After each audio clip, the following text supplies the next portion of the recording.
All right, so let's move on to our second speaker. All right, so our second speaker is Matt Clement. Dr. Matt Clement did his undergraduate work in physics and astronomy at the Naval Academy and subsequently spent 5 years on active duty in the Navy before starting grad school. Most of this time was spent on a submarine, which included a trip to the North Pole in the winter of 2012. Hopefully you saw Santa Claus there. Matt completed his PhD at the University of Oklahoma, where he worked with advisor Nat Cabe using numerical models and orbital dynamics to study planet formation and planetary system evolution. During this time, he was a Blue Waters Graduate Fellow and also spent a semester in Bordeaux, France as a Chateaubriand Graduate Fellow. He is currently a Carnegie Postdoctoral Fellow at Carnegie EPL. Matt is passionate about improving access and visibility of scientific careers to individuals from non-traditional backgrounds, including veterans. He helped lead many astronomy outreach events to underserved rural schools in the state of Oklahoma and currently mentors enlisted personnel stationed in the DC area who are interested in pursuing degrees in the physical sciences after leaving active duty. Very cool. Matt's talk today is entitled Solar and Extrasolar Terrestrial Planet Formation, the Bleak Prospects for Habitability Around the Smallest Stars. And with that, Matt, whenever you're ready, take it away. Thank you very much, Tiffany. Yeah, I use numerical models to study planet formation of all types, both in the solar system and in systems of exoplanets. So I'm going to spend about half the time today talking about the solar system, why the solar system is different than exoplanets, and then about half the time talking about exoplanets and how we use what we learn from planet formation in the solar system to study how other systems form. In particular, I'm interested in terrestrial planets. And when we look at the 4 terrestrial planets in the solar system, which I have 4 pictures of here, we see incredible diversity. For example, we build probes sturdier than we build submarines, and they only last for a few minutes on Venus. Yet Earth is just a little bit further from the sun than Venus, in the exact same size, and it's extremely hospitable to life. So it's not immediately obvious whether other terrestrial planets elsewhere should look like one of these terrestrial planets in the solar system or none of them at all. And yeah, so I'll go forward. Here is a plot in orbital period mass space of all the exoplanet discoveries. To contrast the solar system's planets, here are Jupiter and Saturn. We're biased against detecting planets with longer orbital periods than these, but at first glance, these seem to fall within the range of planets that have been discovered. But when we look more carefully, we see that the Jupiter-Saturn system is something like a 0.1% probability. Not all stars are solar-like stars, and not all Jupiters are Jupiter-like Jupiters. Most of them have much shorter orbital periods, like the hot Jupiters, shown on the left there. And a lot of Jupiter and Saturn analogs have extremely large eccentricities, which Jupiter and Saturn don't. Their orbits are fairly circular. When we look for Earth on this plot, again, we're biased against detecting Earth, but we have found something that, Munaza talked about that we don't have in the solar system, that something like about half of solar-like stars have, which is super-Earths and sub-Neptunes, which we don't have one of these in the solar system. So when we contrast the solar system with this plot of detected exoplanets, some big questions that jump out to me and really drive my research, and I'm going to try and summarize very quickly in this talk. First of all, why doesn't the solar system have a super Earth or even just a short period planet? Mercury's orbital period is something like 100 days. We detect planets frequently around stars with orbital periods of hours or even days. We don't have anything like this in the solar system. But we have found many potentially habitable planets around smaller stars, and a big open question in exoplanets and in planetary sciences, are these planets habitable? There's one even in the closest system to the solar system, Proxima Centauri b. And there's so much degeneracy, which is being showed by this plot, in the potential compositions of these planets, that we have to use planet formation models to help us infer things about whether they're habitable or not. And the final thing I'll touch on in this talk, the solar system also stands out from other systems of multiple planets that we've detected, and that we have such a broad range of masses and radii in the solar system planets, ranging from Mercury, which is just 5% the mass of the Earth, to Jupiter, that's 300 times the Earth's mass. And a lot of other systems, particularly of close-in planets and of terrestrial planets, neighboring planets tend to have similar masses and similar radii. We don't see this in the solar system. So what I do is I use planet formation models to help shine light on these questions.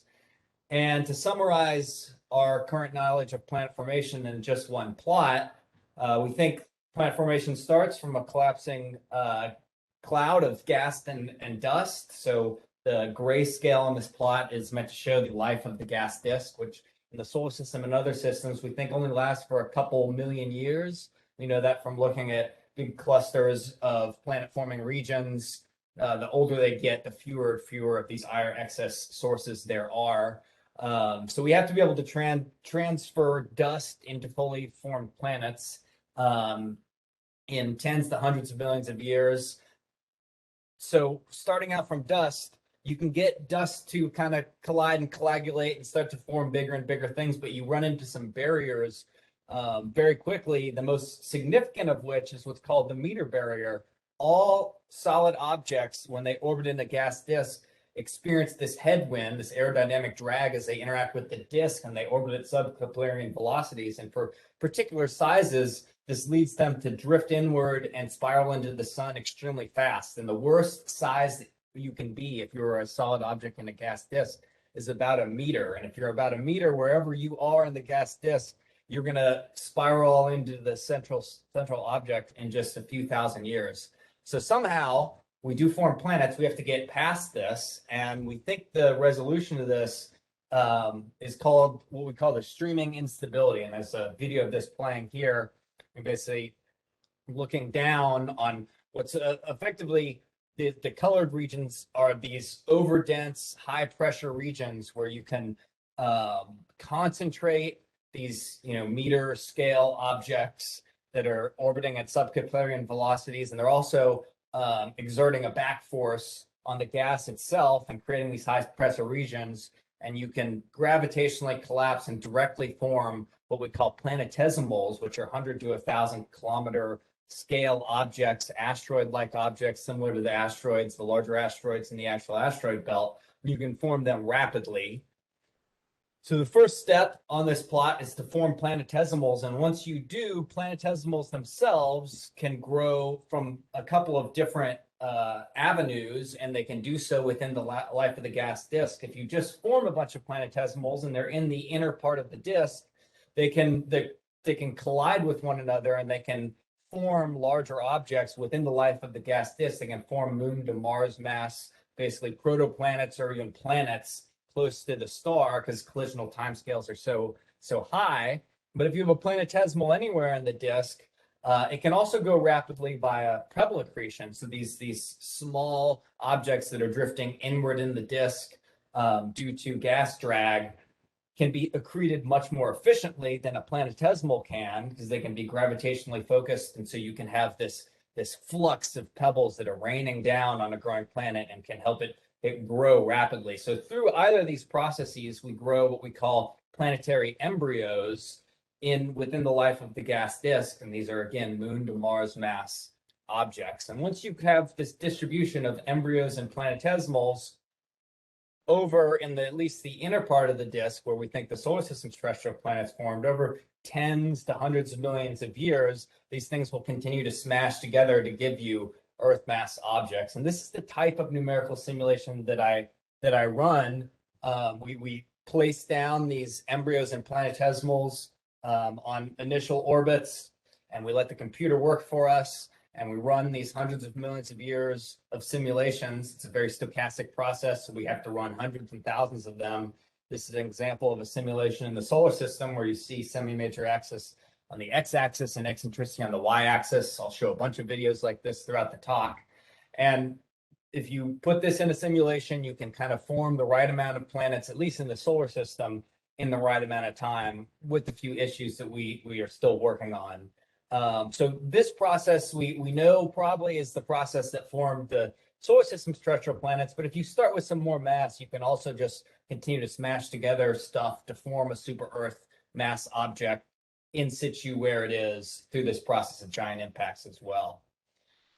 If you're further out in the gas disk, pebble accretion is much more efficient because you're able to take advantage of basically mass-rich icy pebbles, which as they drift inward in the disk, the ice sublimates, and you can't accrete mass as quickly. But if you're planetesimal growing in the outer disk, you can grow rapidly by pebble accretion, and you also can hang around long enough for the gas to go away to still exist, because if you grow that large in the inner disk, you're just going to migrate into the central body rapidly. So we think in the outer disk, you can form something like 10 Earth mass cores via pebble accretion, and once you reach a threshold close to that 10 Earth masses, these objects can start accreting gas. This process is slow at first, and then proceeds in a runaway fashion. And this is how we think giant planets grow. And kind of the final missing link in this process that to first order helps us explain most systems that we observe is again that migration process. Migration, as you get bigger, it becomes significant again, and kind of depending on how fast you grow and where you grow, this kind of final blue line can produce all these other planets that I showed in that first plot. Super Earths and sub-Neptunes, the majority of them we think kind of started growing out like Jupiter, but didn't quite grow fast enough to hit that gas accretion phase before they started migrating inward. Distant giant planets kind of stayed where they were and then started accreting gas, and hot Jupiters, at least some of them, accreted gas and then started migrating in. So with migration and these processes, we can kind of, to first order, start to shine light on all these different systems. So back to those big pressing questions that drive my research. The first one I'm going to talk about is why the solar system does not have a super Earth or any planet interior to Mercury. So first of all, to review, I'll play these videos again. Super Earths can form one of two ways, as I alluded to in that planet formation plot, the last plot. So they can form further out in the disk, which is what this left video is showing. Semi-major Ariscus mass space, you can form these larger cores out in the disk and they can migrate inward. Or super Earths might have formed where they are today, close to their central star. You just have enough planetesimals in the region, you can smash stuff together and form a large object. So there's those videos going one more time. So in the solar system, could we have formed a super Earth via migration, or could we have formed one in situ? Well, we don't think the solar system could have formed a super Earth via migration anytime after Jupiter reached a certain size. And there's evidence for this in the meteorite record. We now have fairly good evidence that from meteorites that the reservoirs of material in the solar system that produce the two main meteorite types that we have in the collection were spatially separated at a certain time in the solar system's history. And one explanation for this is Jupiter's core got to a certain size that it basically stopped the mixing of these reservoirs. So once Jupiter got to a certain size, we couldn't have formed these massive super Earth cores and transported them inward past Jupiter. So what about forming something in situ? What is it possible to form interior to Venus in the solar system with just in situ planet formation? Well, the problem is that we don't just not have a super Earth, we have a Mercury, which is even weirder than having a super Earth. Mercury is by far the strangest planet, and I've spent most of my postdoc running models to try and explain the formation of Mercury. So Mercury is the smallest planet. It's also, if you don't consider kind of Mars, Jupiter as neighboring planets because they have the asteroid belt in between them, it's the largest mass ratio between two planets and the largest orbital period ratio between two planets in the solar system. It's extremely dynamically isolated from Venus. It's also different compositionally than the other terrestrial planets. While the other terrestrial planets, we think their inner iron core takes up about 30% of their total mass. And Mercury, something like 70%. Mercury's orbit is also different than the other planets in the solar system. It's the most eccentric and most inclined.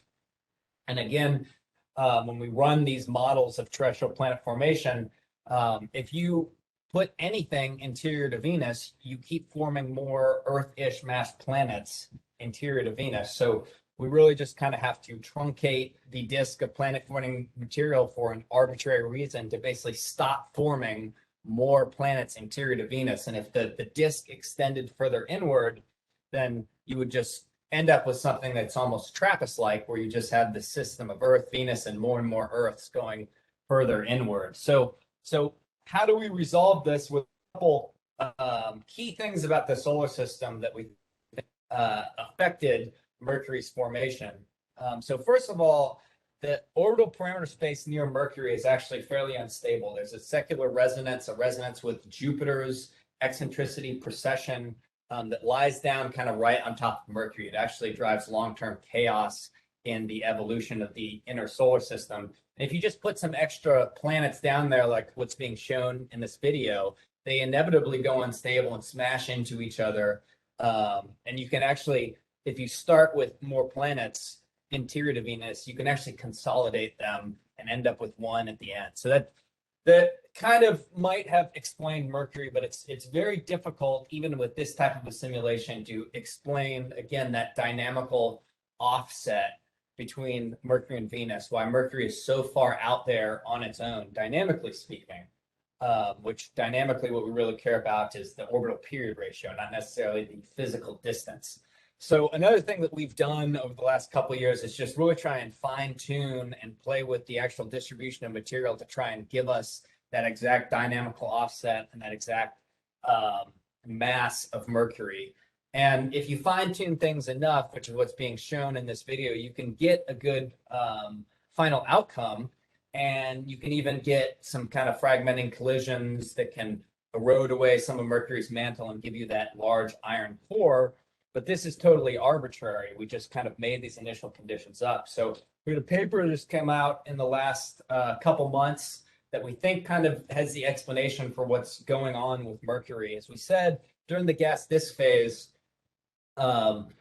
objects and planetary scale objects and embryos can migrate around. They can also migrate outward depending on the thermal profile of the disk, particularly near the end of the gas disk lifetime. Outward migration is favored for a particular steep thermal gradient.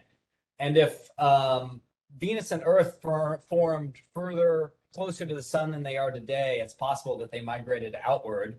And you can say, Matt, well, you're just making stuff up to try and get the right answer at the back end. But if Earth and Venus migrated outward, they can sculpt that region of material and give you a good Mercury on the back end. But there's other reasons to believe that Earth and Venus formed somewhere that Mars didn't. In particular, Earth and Mars's compositions, at least their isotopic compositions, are quite dissimilar. And this is not something that comes naturally out of a planet formation simulation. This plot here is basically showing the fraction of material that looks like N-type chondrites that we think Mars and Earth are made up of in the horizontal blue and red lines. And if you form Earth and we think also Venus, its composition should look something like Earth, you form them close to the sun and then you move them outward, Mars keeps forming further from the sun, you can match all of these cosmochemical constraints.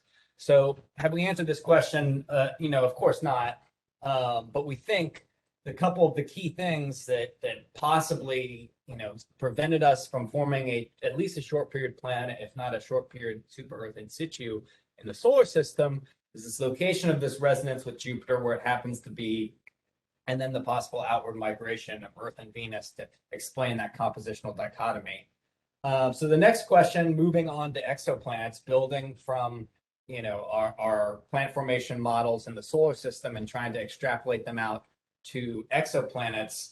Like I said, something that's driven a lot of research over the last couple of years, and really kind of inspired the test mission as well, is trying to figure out whether these Earth mass planets that are in the habitable zone, smaller stars, are habitable. And these are kind of the most common type of habitable zone planets that we've been able to detect. Here again, I'm plotting a whole bunch of exoplanets, and I've color-coded the ones around smaller M dwarfs in red. And if you see, if we look at the habitable zone for a solar mass star, not a whole lot of Earth mass planets there, but there's a whole bunch more around these smaller stars. And it's pretty nice because they're the most common type of stars. We think possibly the most common type of planet in the habitable zone. And because they're small stars, they have deep transits, which make them, lucrative targets for follow-up observations. But they probably face a whole bunch of hazards that we did not face in the solar system.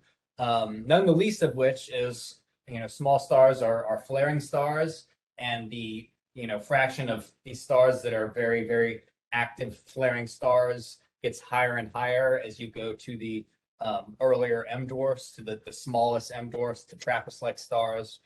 Obviously, the habitable zones are closer to the star, so the tidal locking timescales are much quicker. So these habitable zone planets are likely tidally locked. These stars actually have very high XUV ray fluxes, particularly very early in their lives. They have extremely long cooling timescales to actually reach their main sequence temperature. So the habitable zone actually moves in as these stars evolve for like a TRAPPIST mass star. This process takes of order 1 billion years. So to visualize this, Matt, sorry to interrupt. You've got about 5 minutes or so. Perfect. Yeah. After the TRAPPIST planets formed, only the outer planets were probably in the habitable zone, and all of them were getting bombarded by flares and zapped by XUV, high XUV flux. And it took, on order 1 billion years for the 3 planets that are currently in the habitable zone to reach the habitable zone. So it's likely that any primordial atmosphere around Earth in the habitable zone of an M dwarf was desiccated. So a question that's driven our research in a paper that I just submitted a revision on actually this morning is, if an atmosphere is lost during this process, could it be replenished by subsequent bombardment? We know that long-term bombardment, obviously there was bombardment over billion-year timescales in the solar system. That's how we formed all these craters on solar system bodies and basins on the moon. And we also think that this long-term bombardment altered the Earth's primordial atmosphere, with the most significant contribution just being from leftover debris, leftover junk from the planet formation process itself, constituting the lion's share of the Earth's modern atmosphere.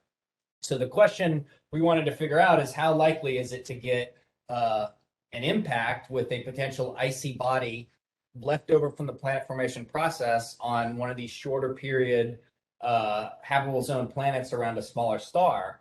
And the way we kind of get at this, we started by running a whole bunch of planet formation simulations around a whole bunch of different M dwarfs.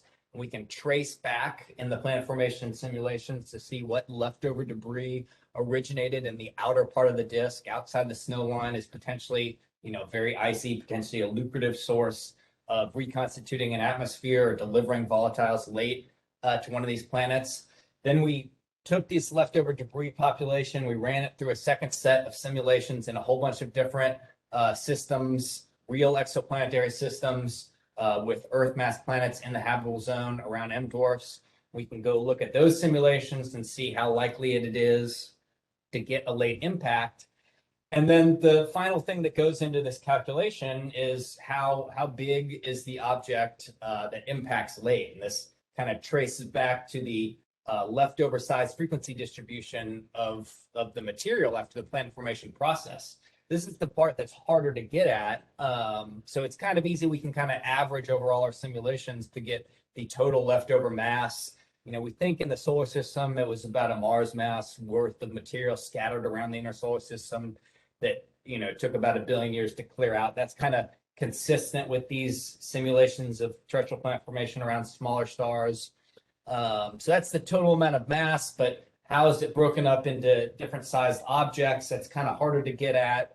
We can just look at simulations of the streaming instability of planetesimal formation. We can take that size frequency distribution. We can also look at asteroids in the modern asteroid belt that do not belong to collisional families, so produce presumably unprocessed planetesimals. So either way, we kind of have to start with something that looks like the asteroid belt, but we think planetesimal formation is more efficient at forming bigger objects. So probably something more realistic is something that looks like the modern asteroid belt with the additional heavy primordial planetesimal component. So what we do is we take these, our impact fluxes over 1 billion year timescales in a whole bunch of different systems, and then we impose various different size frequency distributions and trying to ask the question, can we get an impact late? If you use the main belt size frequency distribution around almost any M dwarf, the answer is definitely no. So obviously the main belt doesn't have this additional heavy component, so the majority of the late impacts are with smaller objects. It's a little better if we use our fine-tuned presumed initial planetesimal size frequency distribution, but either way, the answer is the prospect for late bombardment on these systems is bleak. What they probably need is, some external giant planet like the solar system has to perturb material onto orbits that will bring it in over long time scales. This is something we're continuing to work on.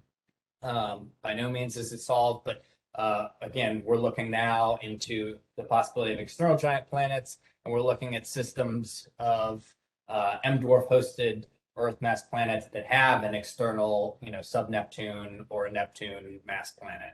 So the final thing I wanted to talk about was just to summarize my PhD research in a single slide. So this goes back to my final question here: why are the Earth's, the solar system's planets so non-uniform in mass and radius? Earth and Venus are about the same size. Mars and Mercury, of which we already talked about, are most definitely not. Mars is like 10% the mass of the Earth, and then Jupiter's 300 times the mass of the Earth. And the answer really quickly is that it all goes back to the giant planets. Because we're in this type of system that form giant planets and then form terrestrial planets interior to them, it's not a requirement that giant planets form on stable orbits. In fact, we think the majority of them didn't, and we think that the solar system's giant planets went through an instability to acquire their modern orbits. And if you model this instability going on in situ with the process of terrestrial planet formation, one of the biggest effects that this instability has is it drastically depletes material that begins kind of between Earth and Mars. So the reason that the solar system, we argue, didn't form an Earth where Mars is and didn't form two more Earths in the asteroid belt can be traced back to this instability happening before you were able to form greater than Mars mass objects where Mars is and the asteroid belt. So to conclude, it's kind of the first topic I talked about was why don't we have a super Earth in the solar system? We think that,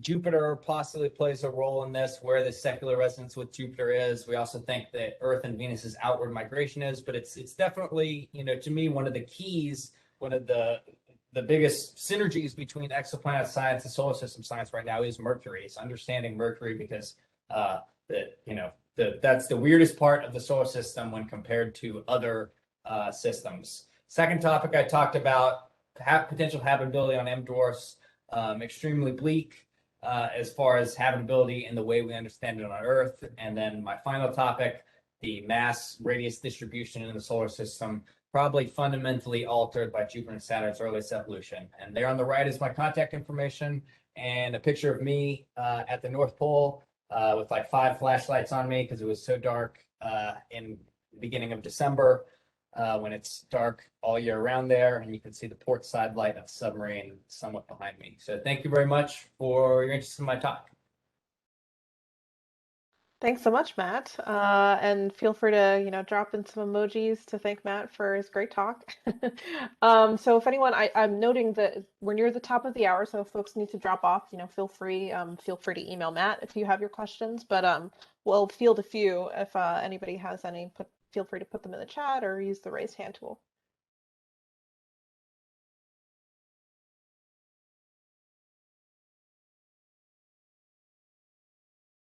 I guess I'll. Oh, I see. Oh, yeah, Kevin, you have a question. Go ahead. Hey, Matt. So there are a lot of terrestrial mass planets around other stars that do have significant hydrogen helium envelopes, which might indicate they form differently than the terrestrial planets. So why is it that we see so many hydrogen envelopes around relatively low mass things, say in the Kepler field, and that is not what happened in our own solar system? Yeah, well, that's thank you for the question. It's definitely a $1 million question there. So, I think that there's not one answer to how every Earth mass planet formed and how every super Earth formed. Um, you you can form. We talked about earlier how if you just put stuff down interior to Mercury, you can form things. You can continue to form Earth mass things and even super Earth mass things, and the accretion time scales get quicker and quicker the closer you get into the star. So it's definitely possible to form, Earth mass objects interior to Mercury very quickly. Um, Either you're overlaying a whole bunch of different timescales on top of this, which might be different in different systems, right?